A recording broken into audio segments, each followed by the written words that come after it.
You're gonna get John McDonald's.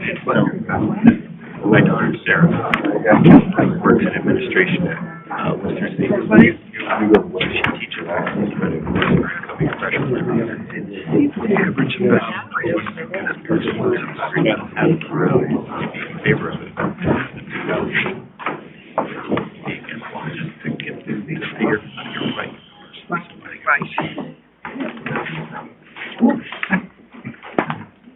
They can't write. For an 18 or 19-year-old going to West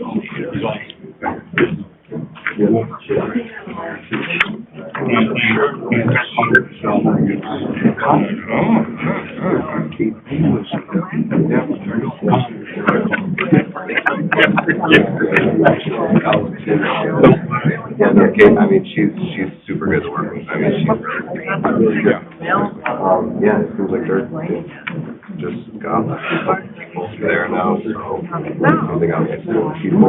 They're in that office now, but yeah, I was telling her this morning to just act with Connecticut and being with her family to keep her in her heart. They were down there. I guess she wants to stay down there. Yeah, she more. Yeah, that you have to keep the count you on. Yeah, she's down there. 8 years. Jack,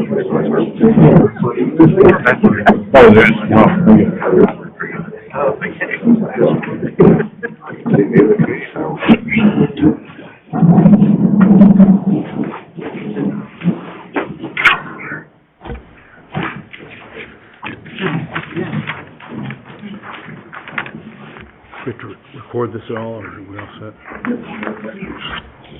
All set? Okay.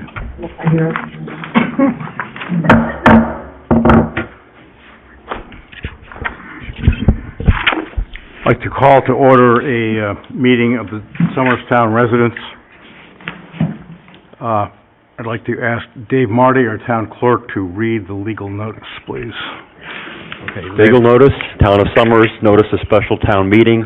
All electors and persons eligible to vote in the town meeting of the Town of Somers, Connecticut, the town are hereby warned that a special town meeting of the town is to be held at the Somers Town Hall Auditorium, 600 Main Street, Somers, Connecticut, on Thursday, October 26, 2023, at 7 p.m. for the following purposes. 1, to elect a moderator. 2, to consider and discuss but not vote on the following resolutions. 1, resolution authorizing an appropriation of $13,200,000 for the Senior/Community Center project and the financing of said appropriation by the issuance of general obligation bonds and notes in anticipation of such bonds in an amount not to exceed $13,200,000. 2, resolution authorizing an appropriation of $10,500,000 for the HVAC and electrical system improvement project and the financing of said appropriation by the issuance of general obligation bonds and notes in anticipation of such bonds in an amount not to exceed $10,500,000. The full text of the foregoing authorized resolutions are on file and open to inspection at the office of the town clerk, Town Hall, Somers, Connecticut, for the use of or inspection of any interested persons.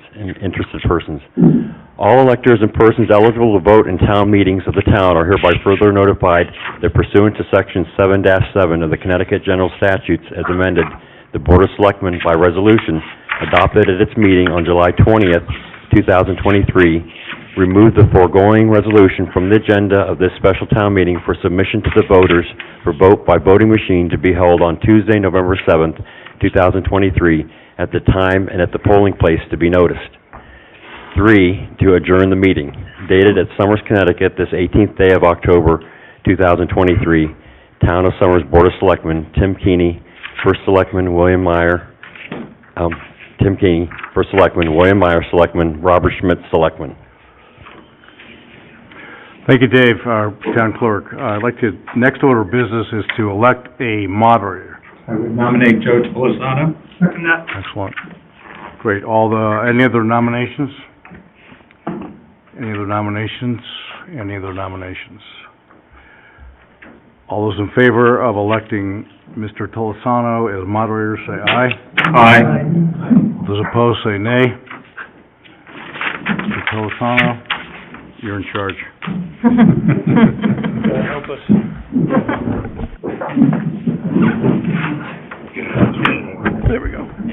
Good evening. I'm Joe Talisano, member of the Board of Finance. Tonight you'll see the work of combined efforts of your elected boards, the Board of Selectmen, working through for the Community Center. The Board of Education will discuss the HVAC system, and the Board of Finance will review the financials for both projects. It's our hope that an informed citizenry will be an effective voice for democracy, and you'll be able to make an informed decision on Election Day. You see above me the steps we'll go through, the agenda, and with that, because I'm not going to go through it all, you can read, I'll turn it over to Mike Marinaccio, who will go through the appropriations process. Michael? Okay, thank you, Joe.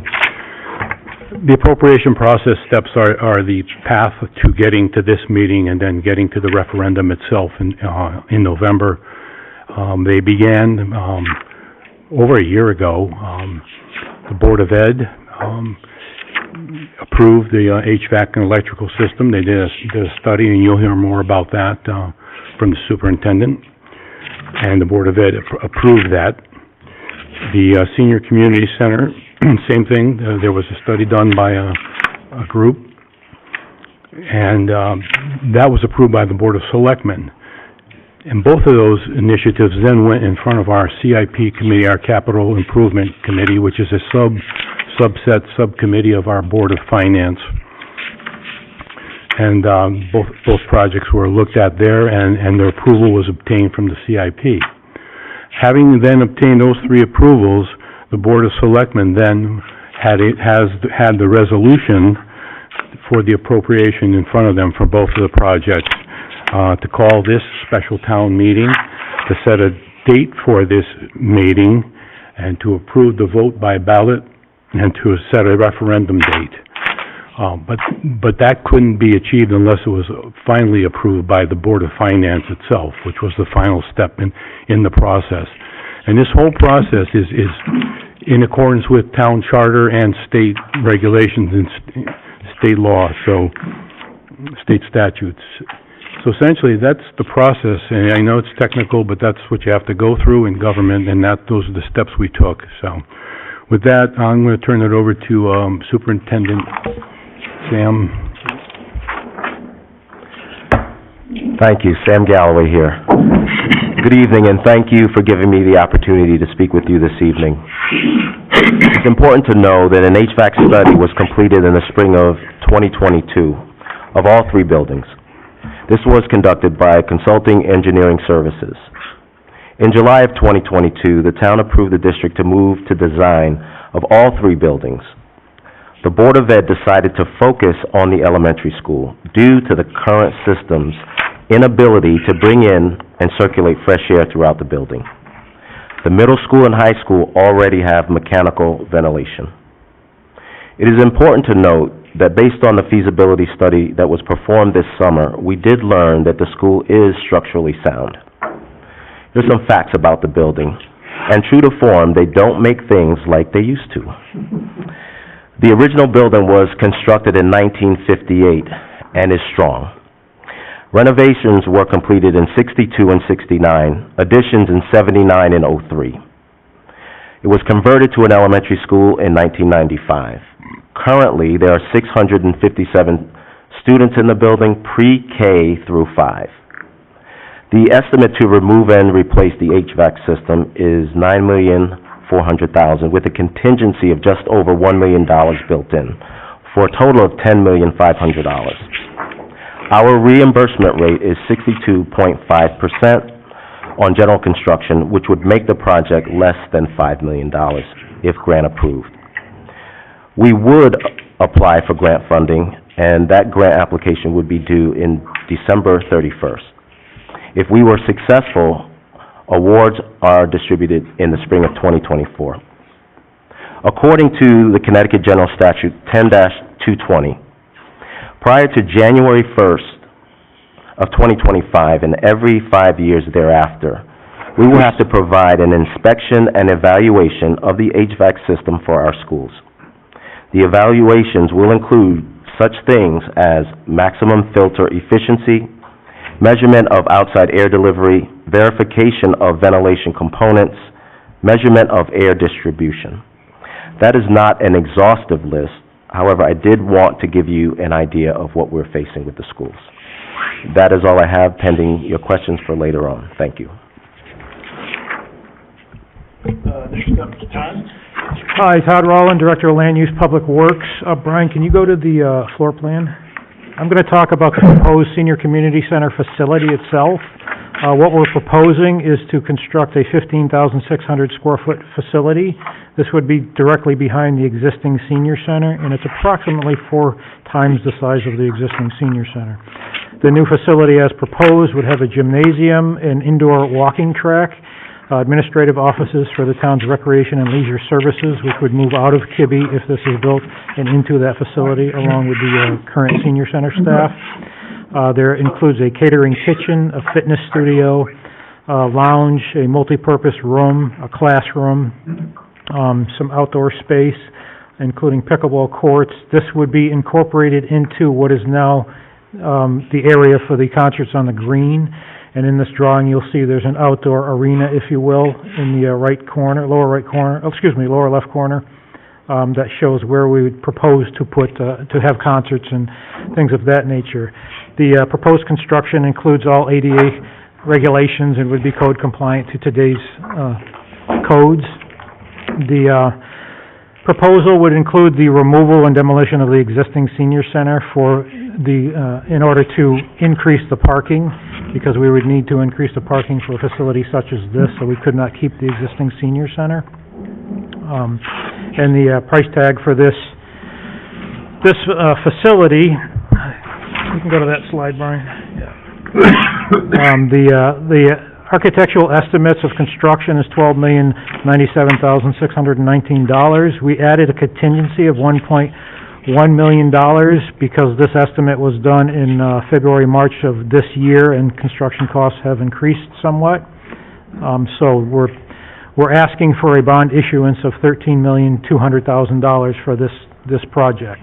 And I will turn it over to the Chief Financial Officer, Brian Lissingham. Thank you, Todd. So like you heard from both projects were contracted with various architects. The total appropriation for the HVAC and electrical systems improvements is $10,500,000.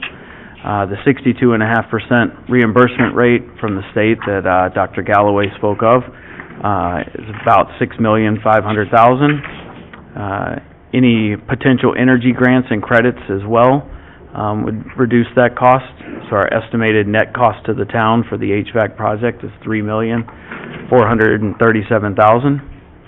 The same on the senior community center, the total appropriation of $13,200,000. Again, applying for state and federal reimbursement grants, upwards of $3 million or more.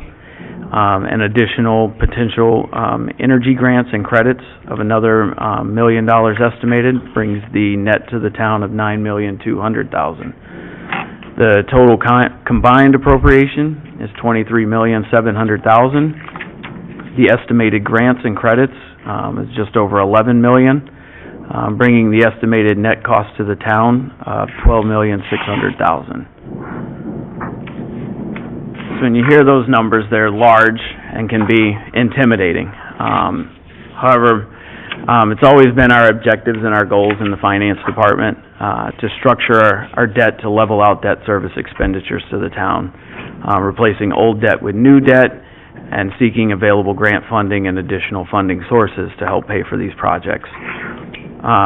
We employ strategic use of fund balance both through capital purchasing and through our general operating budgets annually to continue to keep our mill rate low as we can.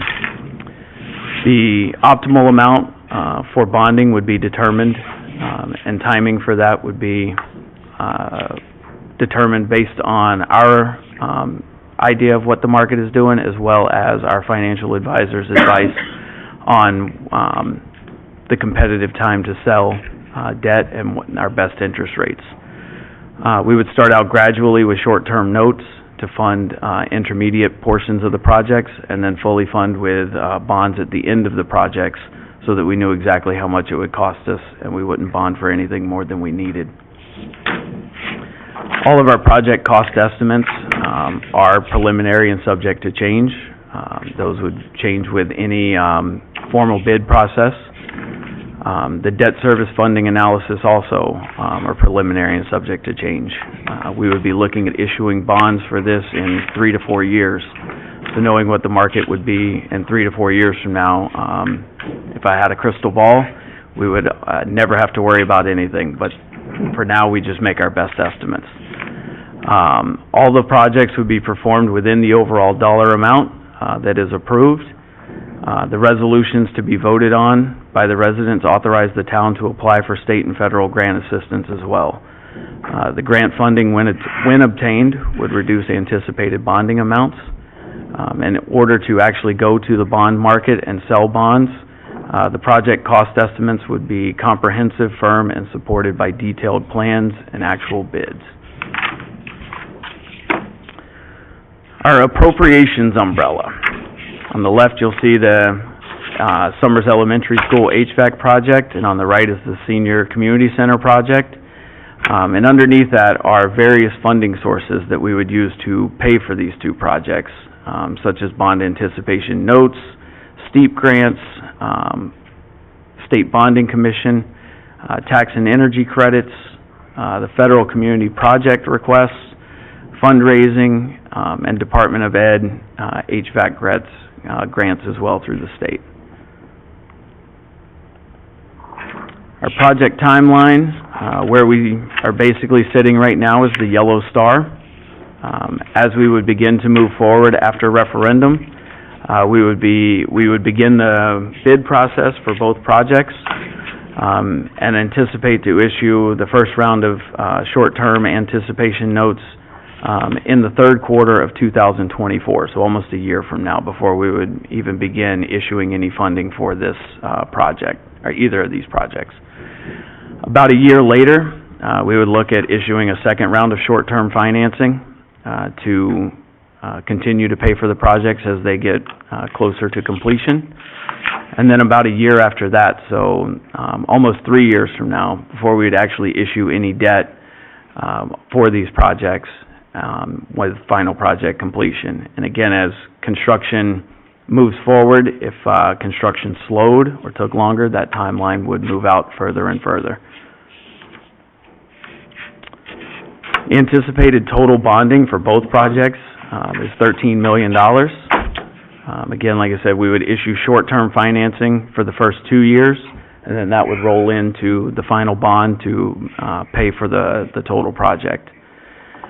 We would only borrow part of the appropriation for years 1 and 2, coinciding with timing and cash flow needs to complete the projects as they stand. Issuing a 30-year general obligation bond in fiscal year 2027, so the third quarter of 2026. Currently, short-term financing rates are about 4.5%, where long-term bonds are selling for about 3.5%. This does not include any premiums as well that we would receive. Generally, with issuance of debt, you receive a premium that would be used to also pay for the interest costs as they begin to come due. And we structure the debt to level out the debt service expenditures by timing the new debt with retiring of old debt, so that we don't just keep compiling it on top of itself. This graphic shows our anticipated debt service schedule. So in blue is our current project status and the outstanding debt that we have, and as you can see, over the next few years it goes down, and a few years after that it goes down, and then it stretches out for about 6 or 7 years before there's really another reduction in our debt service schedule. Adding these projects in is the red part, and so the line, the top of the red line would be our new debt service costs. So as you can see, it creeps up a little bit, but then just kind of levels out and stays flat for the next 7 or 8 years, and then begins to also decline at that point. Current year, fiscal year 24, our debt service stayed flat compared to last year. Fiscal year '25 coming up, it would stay flat again. Fiscal year '26, we would look at potentially a $25,000 increase in debt service cost. That would be with the issuance of the short-term financing. Same for fiscal year '27, as those short-term financing came due, and we were issuing the full long-term bond. Fiscal '28, we would pay the first interest payment on the new debt. Fiscal '29, we would pay the first principal payment on the new debt. And from that point on, it would stay flat for about 6 years until it began to decline again.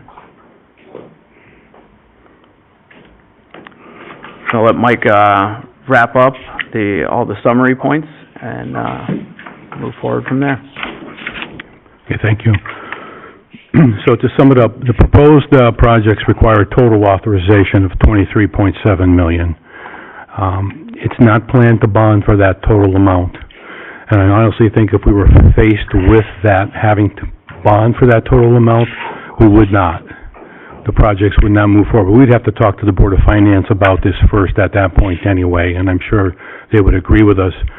So we really are looking at and have been led to believe there is a lot of fund money available. We've already talked to our representatives from Senator Murphy, and we've also talked to state representatives from the State Tax Department and representing Governor.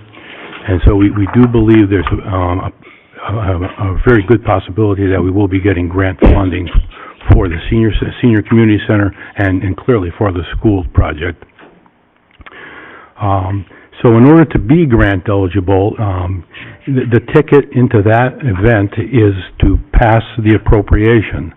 And so if you don't have an approved resolution or an approved question at referendum, you're not really considered as really being a viable person or entity trying to apply for funding and for grants.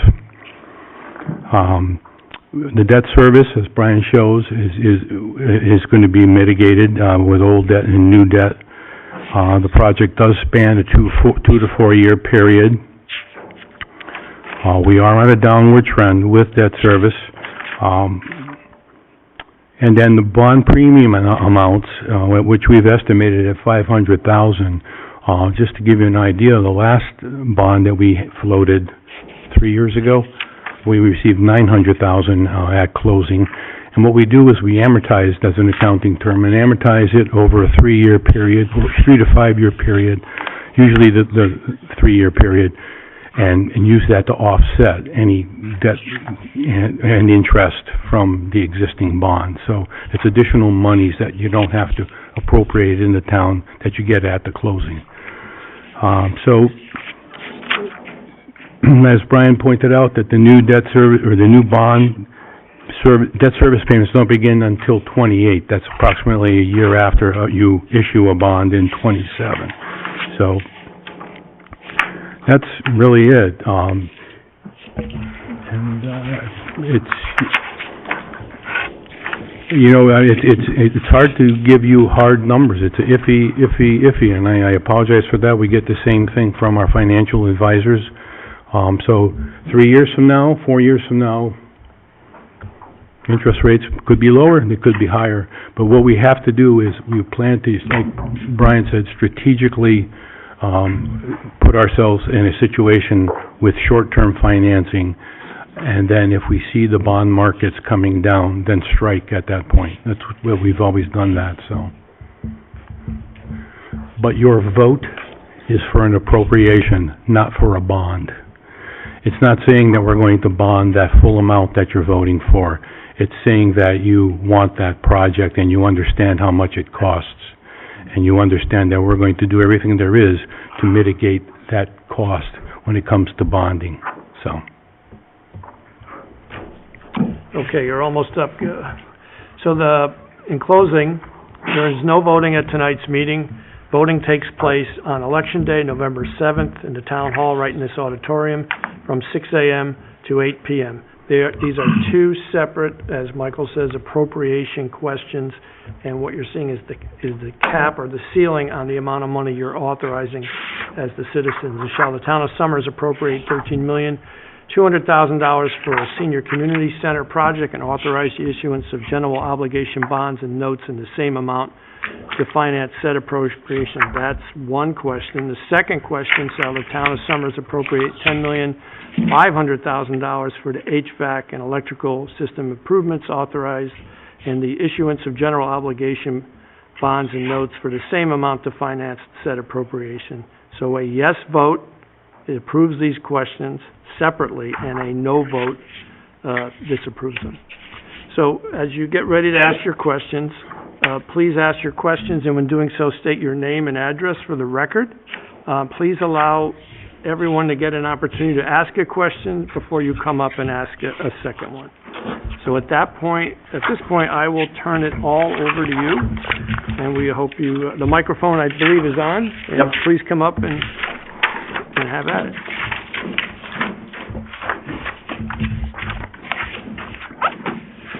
Good evening, gentlemen. Tim Patrikas, 38 Cox Hollow Road in Summers. I've been in town since 1987, and I want to thank once again the Board of Selectmen, Board of Finance, Board of Education for the due diligence that I don't think anybody understands what goes into this until you sat there for a few years and see what goes into this. I had a lot of questions that Brian helped me out with earlier in the week. Fully support everything that you folks have presented here and really appreciate all the work that goes in. The only thing I'll ask specifically the Board of Selectmen is if there's a way over the next couple of years we could encourage reasonable commercial development in town to help spread some of the cost off homeowners. It's hard to dig a shovel in this town if you want to build a commercial building, and it'd be nice if we can make that easier. So, very much appreciate everything you did. Thank you, gentlemen. Thank you.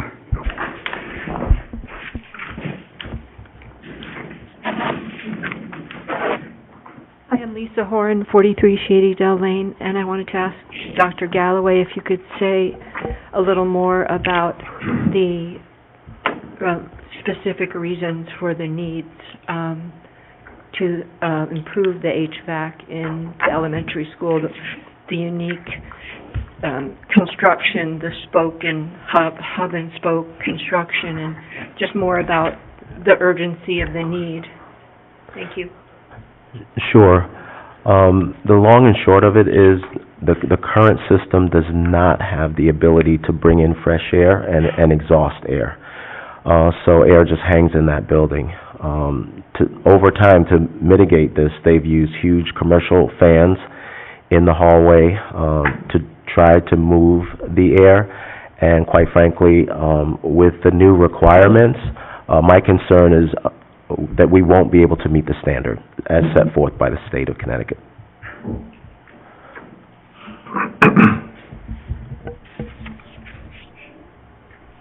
Anyone else? Or, okay, Steve. All right. Hi, Steve Kosinski, 55 Wells Road. Question I need clarification on.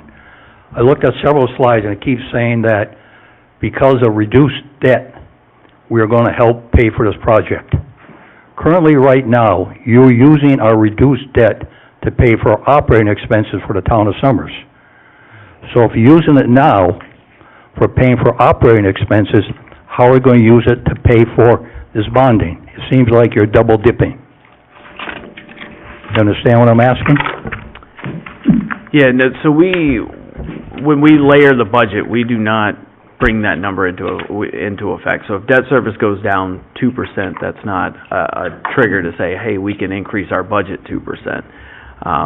It is a separate line within our budget process, the debt services. So on paper, does it look that way? Maybe, but in reality, no. The operating expenses are very separate from debt service costs. Well, wait a minute. If you reduce the debt by $500,000, okay, you end up using $500,000 to help pay for the operating expenses, and you don't raise our taxes accordingly. So you're using it right now to meet expenses. We're not Your using it to reduced meet debt is expenses. being used to meet expenses. You're denying that? We do not use reductions in debt service to pay for operating expenses, no. Like I said, on paper, I understand what you're saying, Steve, and on paper I can see what you're saying. But in reality, that's never a factor when we're actually looking at the operating budget. It's not even presented to the selectmen when they're looking at an operating budget for the year. They don't even know what debt service is gonna be. Okay.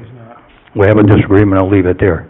My next question is, you have any rough idea with your plan what the tax rate increase will be to us taxpayers?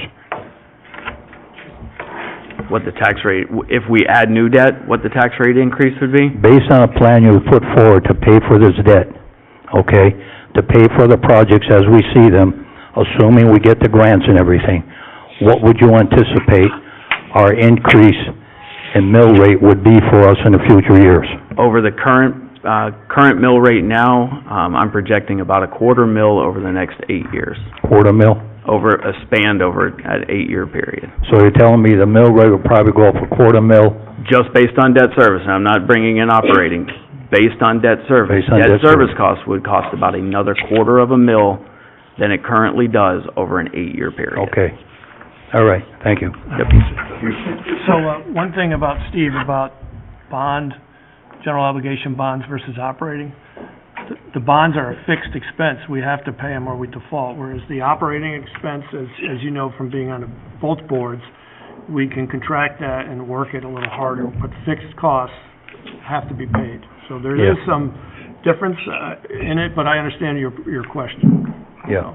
You save $500 here in debt service, okay? You didn't have to tax us another $500,000, so therefore you have used that money for our general obligation expenses. In your view? Yes. In my view, it's a fixed expense and we're paying it no matter what. But we'll agree to, leave it at that.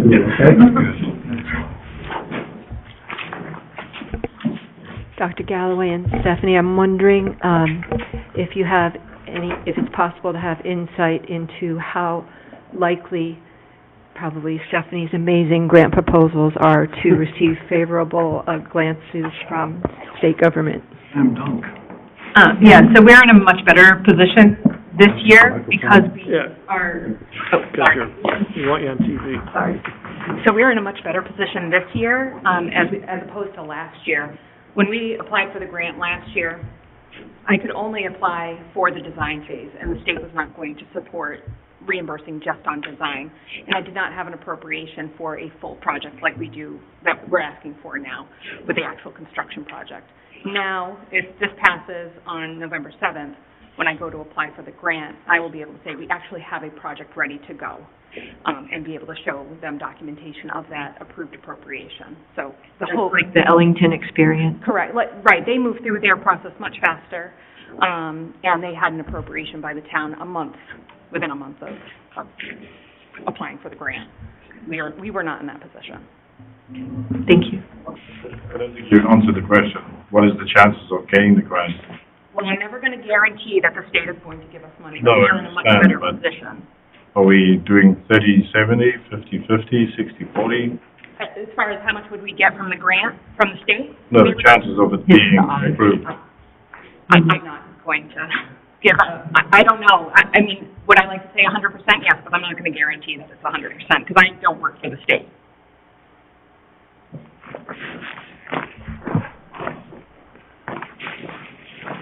Good evening, my name is Johan Dreyer, 102 Stebbins Road. So I understand, this is a capital expenditure. So what will be the operating costs? What's the increase in the operating cost for both mainly the senior community? So we asked this question, I think 4 or 5 months ago, and I think it's unreasonable to say you can't figure that out. You have a space, you know how much electricity is going to cost, how much floor stairs is going to cost.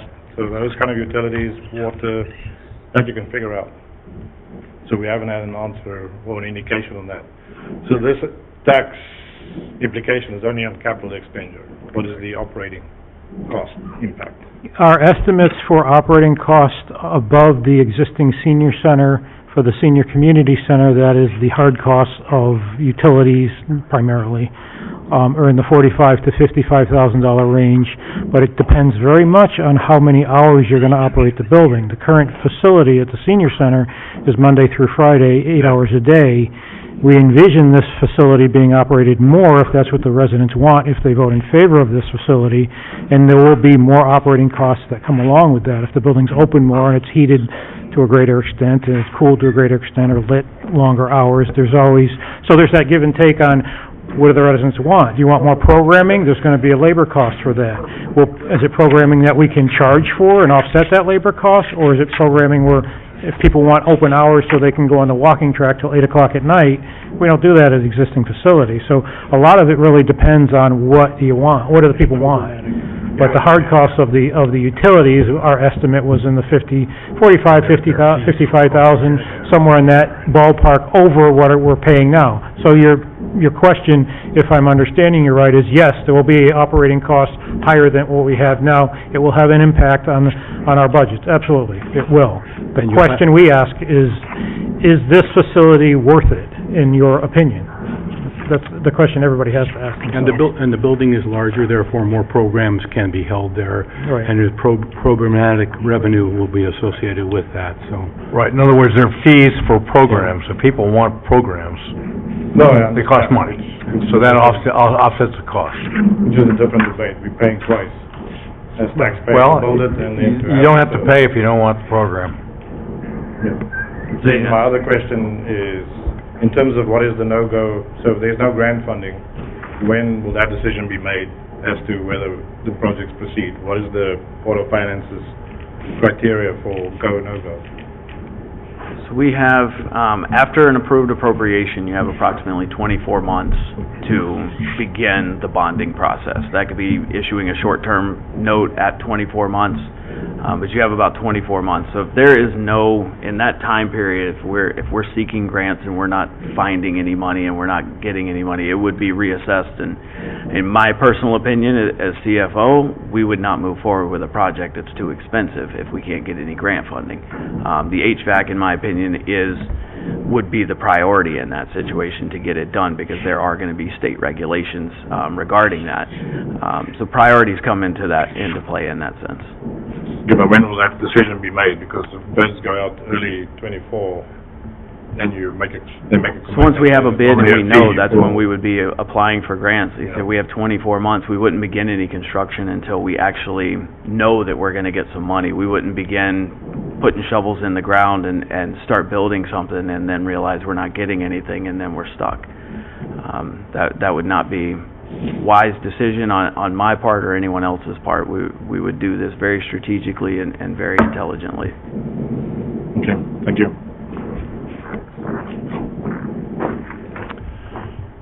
Any other questions? Yes. Bill Meyer from Lance Drive.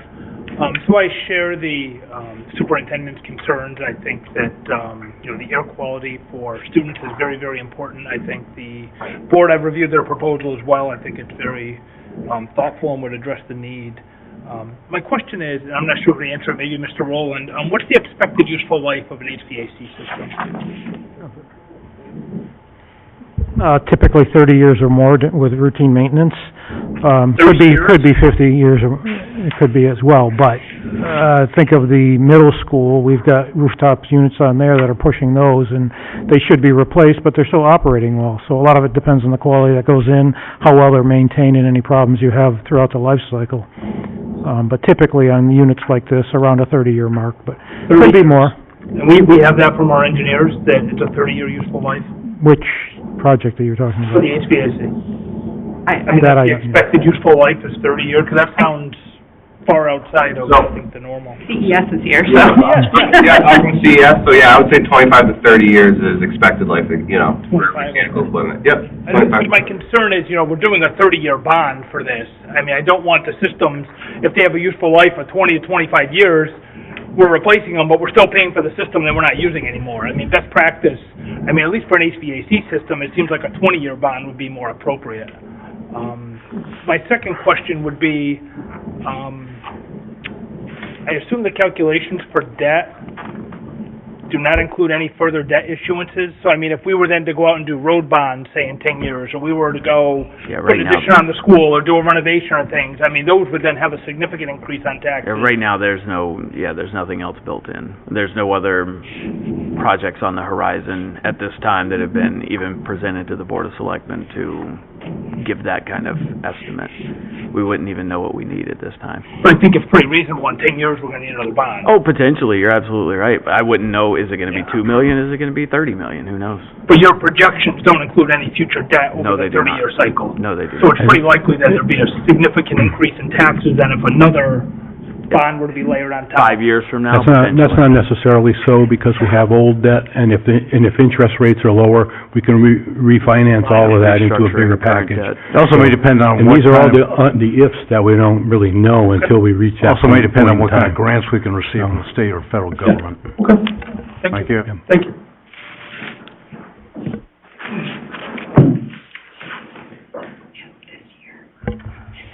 Is there any other questions before we, yes, thank you. I don't want to take anyone else's spot. I've read that and heard at Board of Ed meetings that a neighboring town, Ellington, got $3.7 million grant money from the state because they applied for that money, having had the town approve the project first. It's an HVAC upgrade, same as us. Their town approved it first. They were able to go to the state, request a grant. We're approved for $3.7 million. The current pool of money with the state that's available is, It's total like $221 million.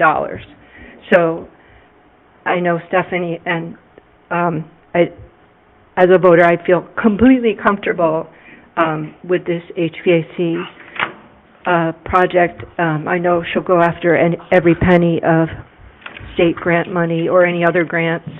And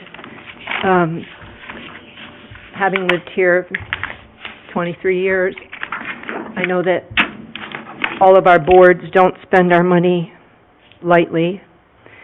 And I feel like in town there's often a resistance to spend money on schools if you don't have a child in the schools or coming into the schools. And I always come down to brass tacks. If you own property in town, the quality of the schools is one of the biggest determinants of your property values. So it's in all of our interests, whether or not we have kids. Thank you. Okay, that's a good point. Anyone else wish to speak before we adjourn? Yes, Because the point she mentioned, I will. please.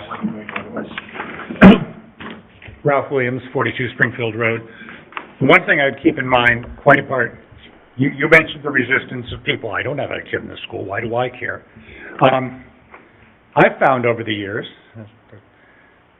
13 living, breathing, coughing, wheezing grandchildren, that little children are the #1 vectors of disease in society. And having a functioning air filtration system in an elementary school is a great way of making sure that when we all get together at Christmas in enclosed areas with little stuffing kids, we aren't all sick for 2 weeks in January.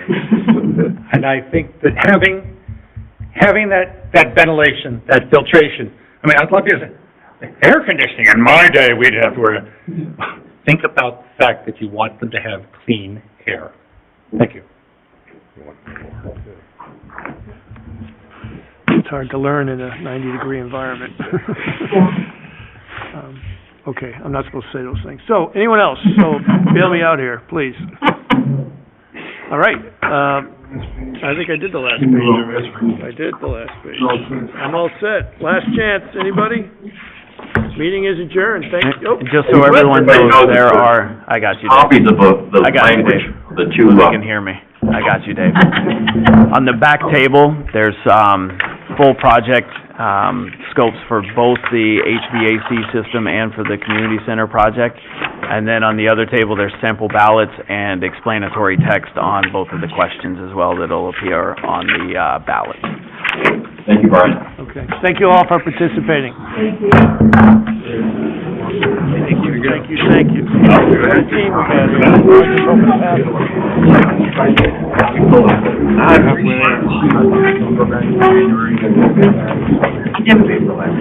I'm the import pastor. I'm a board. Alrighty. And I just want to